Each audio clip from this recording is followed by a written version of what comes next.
Забранено ми е да бера боровинки с очила, защото не съм виждала както трябва коя е озряла и коя не. Но защо се включвам сега? Какво да ви кажа, че така, вижте сега тези боровинки.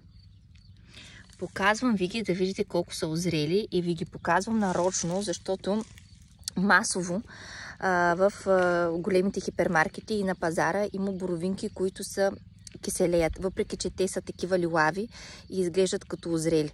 Защо е така? Защото примерно те като идват от Перу, от Мароко или без значение от където идват, когато ги внасят, тази боровинка се бере горе-долу зелена, за да може докато дойде тя евентуално да се смени цвета, да стане лилава и така нататък. Само че тя ще киселее, защото не е събрала захарите, които има, когато една такава боровинка, каквато ние ви даваме като качество, има.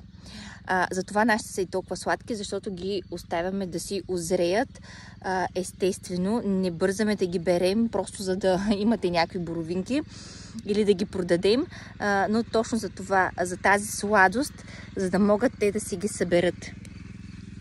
И така, да си съберат сладостта, да си озреят и вие да имате хубав и качествен продукт. Roseberry.farm. Хайде!